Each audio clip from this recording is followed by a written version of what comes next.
বর্তমানে maximum web development related সার্কুলারেই দেখা যায় মার্নের কথা। কিন্তু এই মার্নের এত ডিমান্ড কেন? আর আজকের এই 2026 সালে মার্ন দিয়ে আসলে কি হয়? এটি মূলত ইন্ডাস্ট্রির 3টি মূল পরিবর্তনের সাথে অ্যালাইন হয়।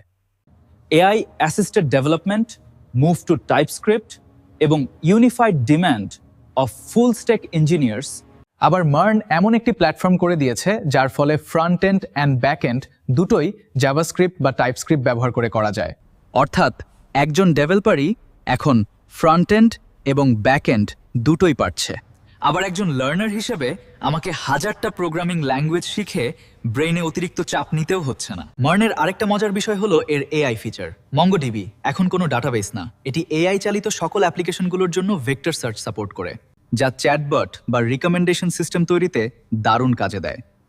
আর মার্নের কমিউনিটি রিসোর্স এত বিশাল যে এখন চ্যাটজিপিটি, কোপাইলট বা জেমিনাইয়ের মতো টুলসগুলো মার্ন কোড লিখতে বা ডিবাগ করতে সবচেয়ে বেশি সাহায্য করতে পারে। আর এই জব মার্কেট নিয়ে তো আগেই বললাম, লিঙ্কডইন থেকে শুরু করে বিশ্বের সকল জব পোর্টালে ওয়েব ডেভেলপার রোলের জন্য সার্চ করলে দেখবেন সবাই মার্ন বা নোড জেএস, এক্সপ্রেস জেএস, রিয়াক্টের মতো প্রোগ্রামারদেরকে খুঁজছে। তাহলে তো বুঝতেই পারছেন এটা চাহিদা কত বেশি। তাই এখন যারা মার্নের দিকে অগ্রসর হবে তাদের জন্য আছে বিশাল সুযোগ। আর এনসিটিআই এর মার্ন কোর্স সম্পর্কে জানতে ডেসক্রিপশনে দেওয়া লিঙ্কে ভিজিট করুন।